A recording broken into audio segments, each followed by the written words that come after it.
Good afternoon. I want to first start by thanking Kyle and the organizers for an opportunity to come and talk with you today. This is my third meeting, and I really have enjoyed coming here. And it's been a real support for us to have an opportunity to talk about the developments that we're trying to bring into the industry with this particular group. And so with that, what I want to do today is to tell you about our most recent advance. And this is, in fact, the first time I've given a public presentation on it, so I'm really quite looking forward to this. So here's the outline for the talk today. I want to start off by reviewing tissue stem cells, getting us all on the same page, and reintroduce again their unique counting problem. I then want to tell you about Asymmetrex's first-in-kind solution, which is a computational simulation solution to solving that problem. And I want to get a little bit more in depth this time so that you have a better sense of exactly what we're doing as opposed to focusing on the output. And then I'll close with the recent advance, which is a new way to count stem cells quickly based on simple doubling time data. So to begin with, this is the cell that I want to talk about today. And this diagram here captures the idea that this is a cell that has duality in its function. And that duality exists in many different places. So these tissue stem cells can be found in the hematopoietic system, they're epithelial, they're endothelial, they're mesenchymal cells, and for this audience, there's a bunch of cells that are tissue stem cells in the perinatal tissues. And the thing I'd like for you to take away today is that even though they're all in these different places, they have this one unique thing in common, and that is the thing which names them. It is the mnemonic for tissue stem cells, and that is asymmetric self-renewal.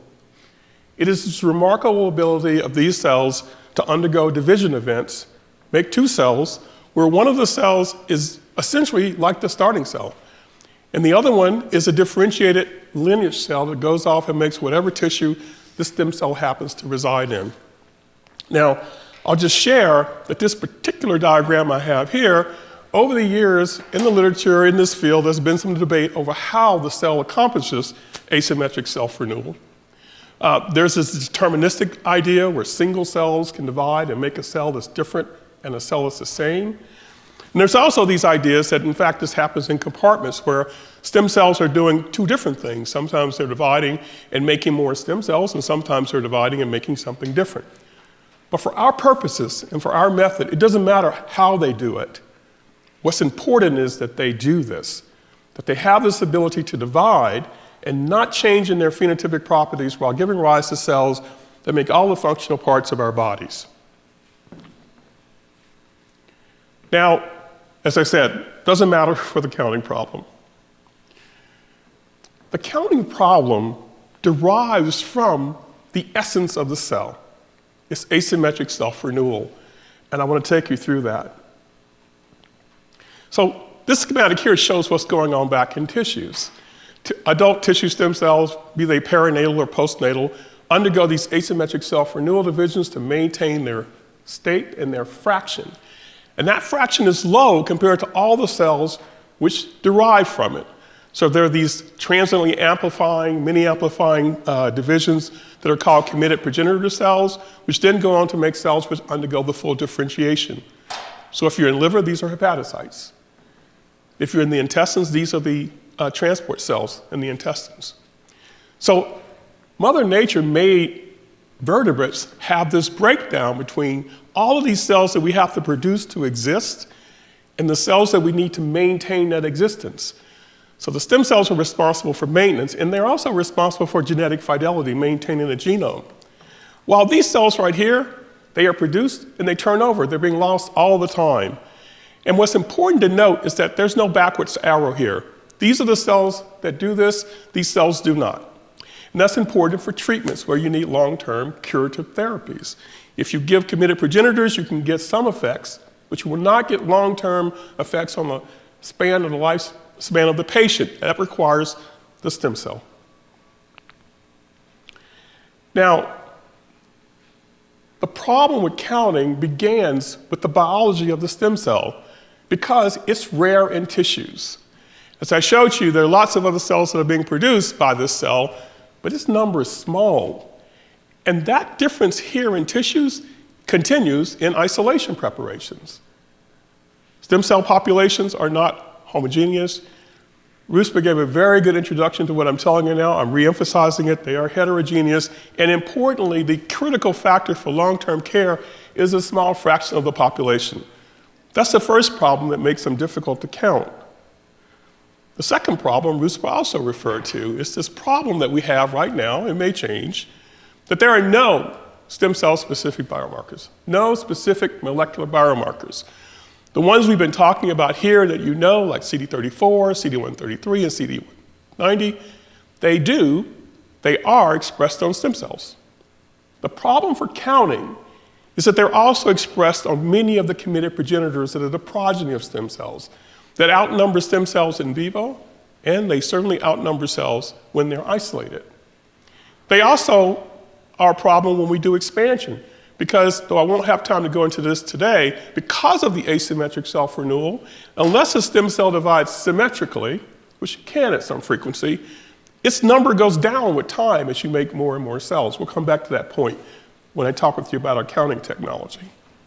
So, when I started this company, I was of the view, having been in the field for most of my career, that everybody pretty much understood these ideas. The world's a bigger place than just my laboratory, as I've found. And so we've been trying in our company to get a better sense in the world of what's the landscape of knowledge about stem cells. You may have seen this if you've gone to our website, because we basically ask people to come to the site and answer a few questions about their stem cell knowledge. And I want to share some of that with you because it's been very enlightening for me. So this is an ongoing public survey. Our numbers are kind of small now, N is 75. I'd like for that to be about maybe 4,000 or 5,000. We're working on it. Send your friends to the site. But I want to point out that about half of those respondents have identified themselves as being academic and industry professionals in the area of stem cells. And these are the kinds of responses we're getting. So of that group, 37% believe that stem cell preparations are homogeneous, and they are not. About half of the people have responded that they understand that there are no stem cell specific biomarkers. That's good to see for companies like mine. The problem is that 80% think the stem cells can be counted now. And they think it's done by flow cytometry, and you cannot count stem cells by flow cytometry because there are no specific biomarkers. That's the problem we're facing now with our counting technology. 22% believe the FDA requires that you know your stem cell dose specifically. And the FDA doesn't require that. Not yet, anyway. But I want to leave with this question that we've asked that we got an answer to. 80% believe that stem cell specific dose, knowing the number of stem cells, is important for clinical trials, to design them well and to interpret them well. And so we build on that idea because that's why we think we should be doing what we're doing. So that's a lead-in to say that there are a lot of unmet needs for stem cell counting. In academic research, knowing how many stem cells are in your experiments.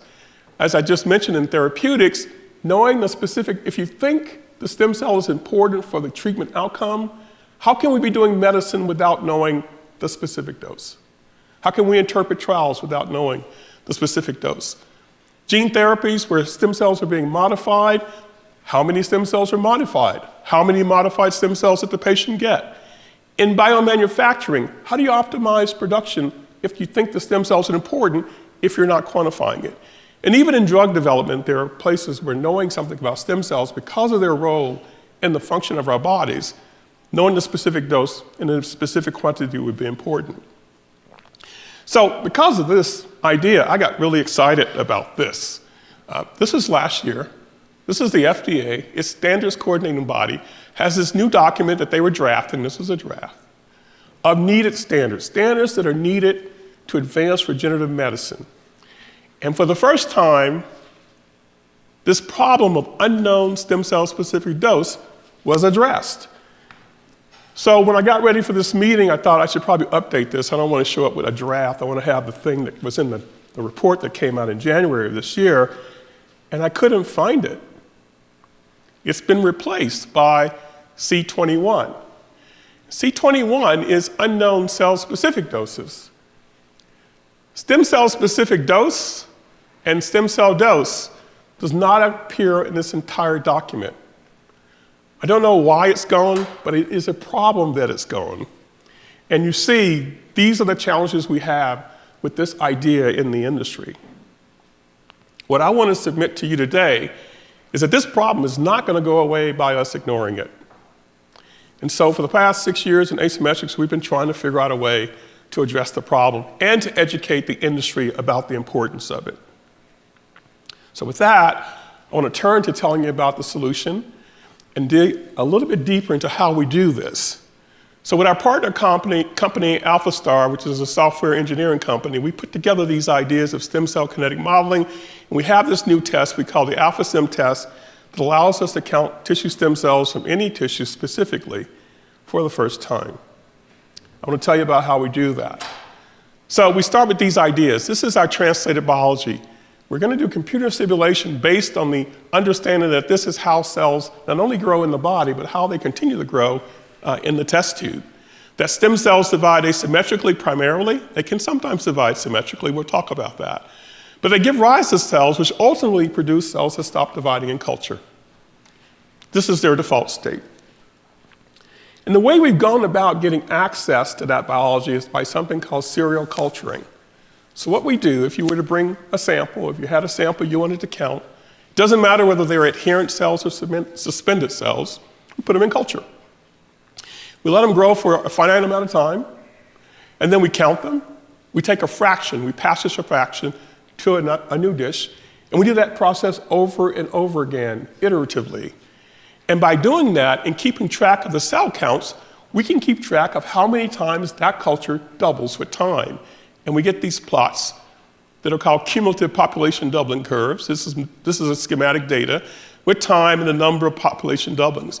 In all human tissues, there are no exceptions, and you hardly ever get to say that in biology, they all will stop dividing. There's debate over why they stop dividing, but that's a feature of why we're able to count stem cells, which are the only cells in the system that can divide indefinitely, and these divisions are dependent on their number. So we take this data, in this case here, this is actually 6 independent cumulative population doubling curves. We model it with these ideas, and we use that to find out how many stem cells are responsible for this. I'm going to tell you about how we do that. So we have the idea that cumulative population doubling, that data, could be defined by some function, some algorithm that involved both things that we can measure that were important and the things we want to know, which we don't know, these unknown factors such as stem cell number. There are a lot of parameters, a lot of factors here, right? So we have all these measured factors that we can measure and put into our model. And then we have all of these unknowns that we're trying to find. And we have to find them simultaneously. And that's where our computing has really been important. I want to give you a sense of what that computing is like, right? Because later on when I tell you about the new advance, you have to trust me that the computing actually, not trust me, see that the computing really is powerful as I say it is. All right, so how do you match all of these? Well, here's what we're doing. We have data. And we have a model that tells the computer how do you calculate how many cells are going to be produced over time with all of these factors put in. We put in the factors that we know. We give the computer those. And then there are these factors here that the computer has to find.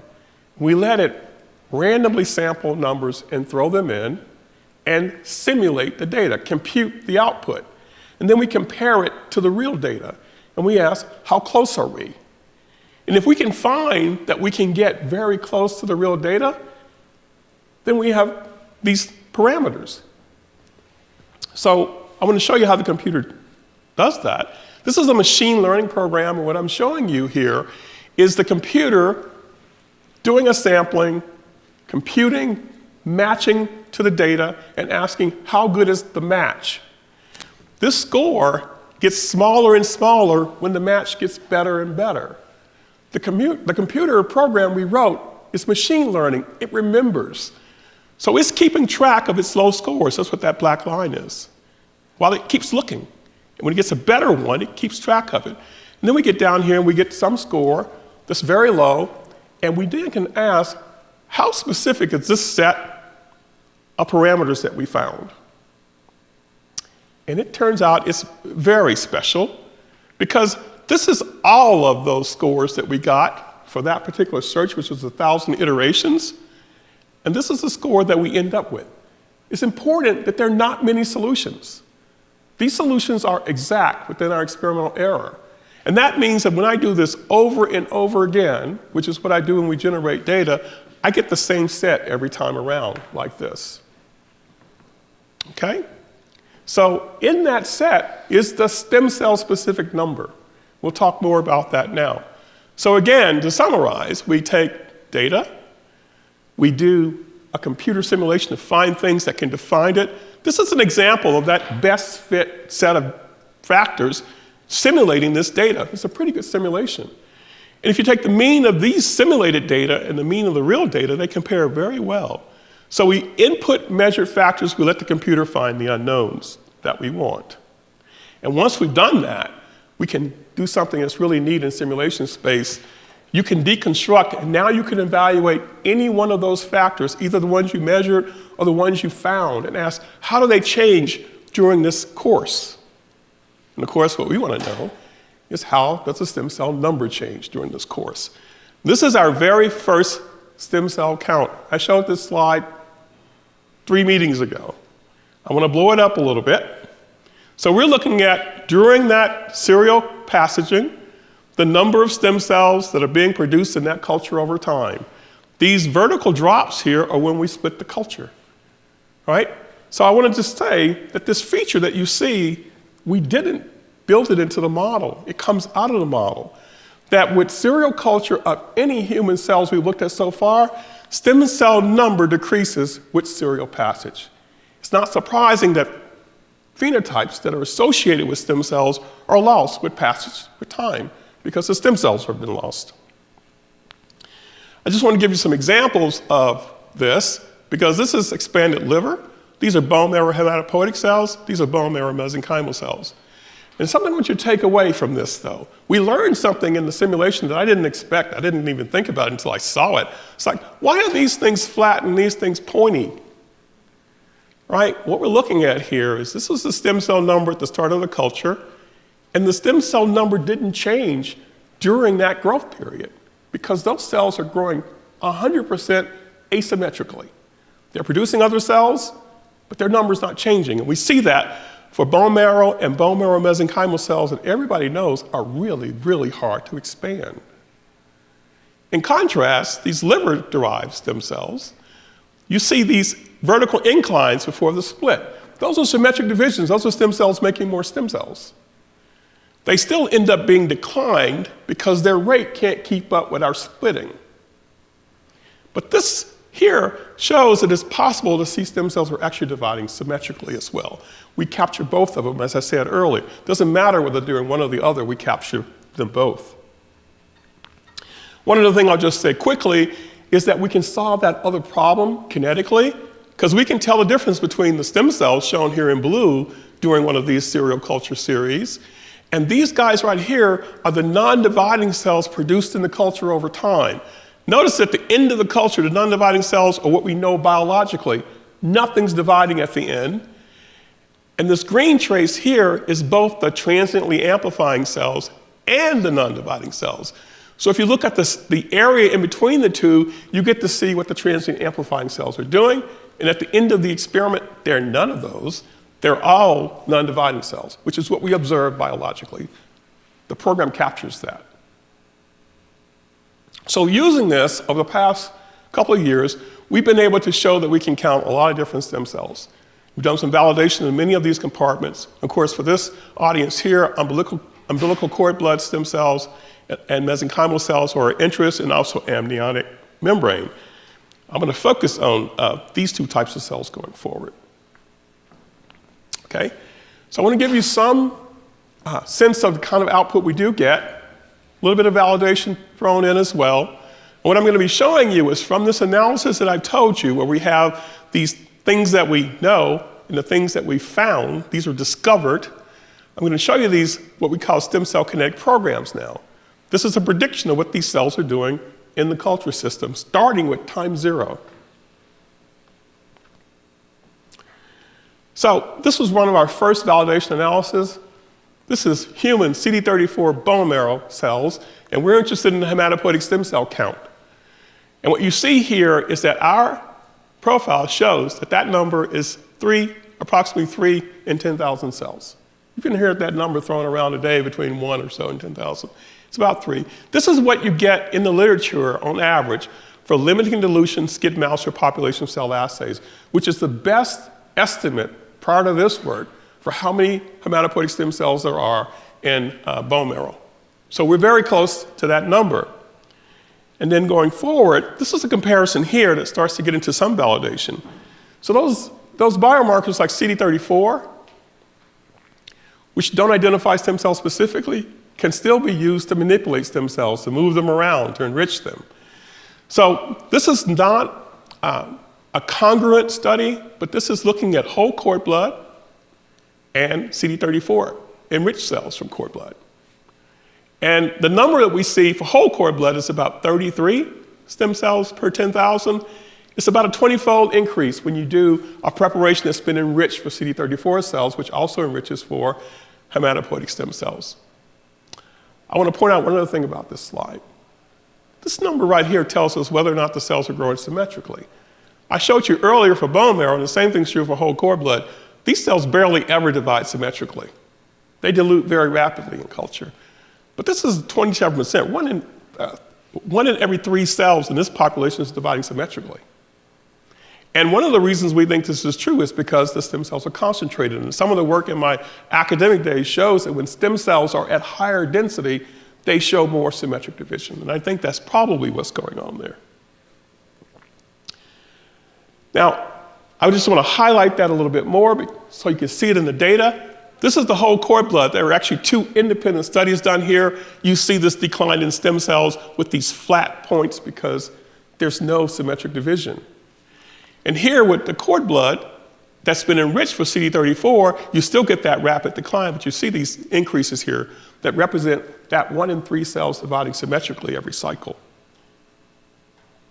And then this study here is from the literature, but it's nice because it's the same starting preparation fractionated into CD34 plus and CD34 minus cells. And for the minus cells, we barely detect any stem cells at all. That's at our level of detection there. And you see here for the CD34 positive cells, it's about a 20-fold increase when you do that fractionation directly. And again, for these enriched cells, you see this high rate of symmetric division. I want to close with this example before getting to the new data of umbilical cord mesenchymal cells. This is 2 independent preparations from 2 different groups. And what you see is that for these mesenchymal cells, there is a much higher stem cell fraction. This is about 5% stem cells. And this is what we're finding is consistently true with these mesenchymal preparations, except for bone marrow. This is 12% stem cells here, right? The other thing about these cultures that's exciting, to me at least, is that this is 20% symmetric division. This is 35%, right? So the thing I want to drive home today is that if you took these 2 preparations and you use them in your clinical study, you might say we have the same number of stem cells, 10,000 here and 10,000 there. Those samples may be very different in terms of what they do for patients because there's about 2.5 times more cells here that are stem cells. If the stem cells are important, that's going to matter. Getting back to the symmetric division, if you're doing studies trying to figure out ways to expand stem cells, you need to make them grow symmetrically. You got to ask whether or not your agent is increasing that number. And that's something that we can now score with this method. Okay, we've been very excited, you can hear it in my voice about this, but there are challenges. The method has challenges. And I'm listing them here because that's what I want to talk about now and close with. Time. If you didn't take it away yet from those slides I've shown you, it takes us right now, our best, is about 3 to 4 weeks You give me a sample today, or you start a sample today, it'll be 3 to 4 weeks before you have stem cell count. And there are a whole lot of reasons why that's just really a problem for a really good tool. There are also counting errors. I put this in parentheses, not because we make errors, but because we also now have relationships with academic groups where they do all of the serial analysis. They send us the data, and we do the analysis for them. And right now, by the way, we're doing that in collaborations to no charge. The problem is that that's a lot of counting over time, and we're finding that errors get made. So it's an error prone. And then it's expensive because there's all of this cell culture going on, and those of you who've done it know, even when you're working with something like fetal calf serum, it's expensive, but go to purified growth factors, and it's astronomical. So we need to make it faster, and we need to reduce the cost. And I'm going to tell you about how I think we've done that. So this is the slide I started off with. I told you about the fact that there ought to be some function here, some algorithm. We couldn't even imagine how to put all these things together into that, although I had been thinking about it. I couldn't figure it out. So simulations solved that problem. But now we're at a new place. We started out with measured factors and unknowns. Now we have measured factors, and we have discovered these other factors. I still couldn't figure out how to write an algorithm. But it occurs to us that there should be some function of a simple 3-day or 2-day population doubling study. Just grow cells for 2 days, determine how much they doubled. That tells you the stem cell fraction. And what I want to tell you now is that we have found such algorithms. And the answer was in the data. I've been showing you these types of plots here where stem cell number with time. And I want to say something else too. I've been saying this to people because I think it's true. If I had been in an academic laboratory with talented people like Ruspa Takizadeh, we would have known this 3 years ago, because students would have seen it. I didn't. And when you see this, you're going to say, gee whiz, how'd you guys miss this? All right, so we can also look at not the number, but the percentage of stem cells over time. I showed you one of these traces earlier. We know the total cell number at every point, so we can calculate the percent. But there's a piece of data, we don't put it in our reports, I don't think about it anymore, that turns out to be pretty important. Is this data set here? This is the change in total cell number over time. This is the computer simulation. But I just want to tell you, the computer is simulating something that we actually measure. So think about what a serial culture is like. You put cells in culture, they grow. In this case here, in the early phases, they fill up the dish, they can't grow anymore, so they stop growing there. Okay, and then we come along, we count them, we know that number, and then we split them, and we know this number. During the next period, they grow again. We know the new number. If you know two differences in cell number and time, you know the population doubling time. So this is simulated, but we also actually know it in real life. So we know the population doubling time as a function of stem cell fraction. Interrogating that relationship, if there is a function there, we would discover it. So that's the basic idea. Relate this population doubling time, which we can calculate, to the stem cell fraction that we have found with our powerful method. We can find this function, and I'm going to show it to you now. They look like this. This is 3 independent studies with different tissues for stem cells. Some of them I've shown you. And we're looking at the stem cell fraction from our computing versus the population doubling time at each interval. And they all have that characteristic look. As the doubling time increases, the stem cell fraction goes down. Less stem cells, less doubling. And the reason I'm confident that we have algorithms is because we can linearize this data quite easily. And with the same conversion factor, we get these plots. So we have this algorithm now where if you put in the population doubling time, you get out this other factor, which is based on stem cell fraction. And we get these nice, fairly well specific linear plots. They're not the same. They're going to be different for different stem cells and different for different conditions. But once we've got one, I can talk about this slide. We think this is the next generation of stem cell counting. So first we have to do a foundational AlphaSim test analysis like I've shown you. We've got to do one of those studies that takes 3 to 4 weeks. And then with that data, we will generate the population doubling time stem cell fraction algorithm. We'll determine what that is. like the ones I've shown you. And let me just say, the ones I showed you are actually done graphically. We're just working up to develop software to do that in a computed, automated fashion. There'll be a lot more statistical significance there. But once we have the algorithm, then we can just do it. Right now, we're at 72 hours. We can do a 72-hour growth study.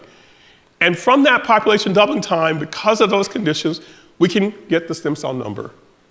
It's going to be fast, so a few days as opposed to a few weeks.